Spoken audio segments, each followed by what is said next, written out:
വെള്ളം തിളപ്പിച്ച് stove off ചെയ്തതിൻ്റെ ശേഷമാണ് ഞാൻ വിനാഗിരി ഒഴിച്ചു കൊടുക്കുന്നത്. ഒരു കപ്പ് വിനാഗിരി ചേർത്ത് കൊടുത്തു. ഇപ്പം നെല്ലിക്ക നന്നായി ക്ലീൻ ചെയ്തതിൻ്റെ ശേഷം ഞാൻ വെള്ളമൊക്കെ ഒന്ന് മാറ്റുകയാണ്. ഇതേപോലെ ടിഷ്യൂ പേപ്പർ കൊണ്ടോ ടവൽ കൊണ്ടോ ഒന്ന് തുടച്ചെടുത്താൽ മതി. ബൗളിലും വെള്ളം ഉണ്ടാവാൻ പാടില്ല. വെള്ളം ഉണ്ടായാൽ പിന്നെ പൂക്കാൻ സാധ്യത ഉണ്ട്. ഇപ്പോൾ ഞാൻ കാന്താരിമുളക് ഇട്ടതിൻ്റെ ശേഷമാണ് നെല്ലിക്ക ഇട്ട് കൊടുക്കുന്നത്. ഇങ്ങനെ വരഞ്ഞു കൊടുക്കുകയാണെങ്കിൽ ഇങ്ങനെ വരഞ്ഞു കൊടുക്കാം. കാരണം നമുക്കിത് മുളകും ഉപ്പും വിനാഗിരും ഒക്കെ പെട്ടെന്ന് പിടിച്ച് കിട്ടാനും വേണ്ടിയിട്ടാണ് ഞാൻ അങ്ങനെ ചെയ്യണത്. ഇപ്പം ഇങ്ങനെ ഫോർക്ക് കൊണ്ട് ഒന്ന് കുത്തി കൊടുത്താലും മതി. അങ്ങനെ ചെയ്ത് കൊടുത്താലും അങ്ങനെ ആയാലും കുഴപ്പമില്ല. ഇപ്പം ഞാൻ ഇതിൻ്റെ ഫുള്ള് നെല്ലിക്കട്ടീൻ്റെ മീതെയാണ് ബാക്കി കാന്താരിമുളക് ഇട്ട് കൊടുക്കുന്നത്. ഇനി ആവശ്യത്തിന് കല്ലുപ്പ് ഇട്ട് കൊടുക്കാം.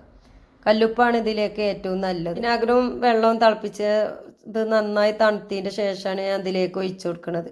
ഇപ്പം ഞാൻ അത് ഒരു ദിവസം കഴിഞ്ഞിട്ടാണ് കാണിക്കുന്നത്. നന്നായി പിടിച്ച് കാറ്റ് തട്ടാതെ അടച്ചു വെക്കാം.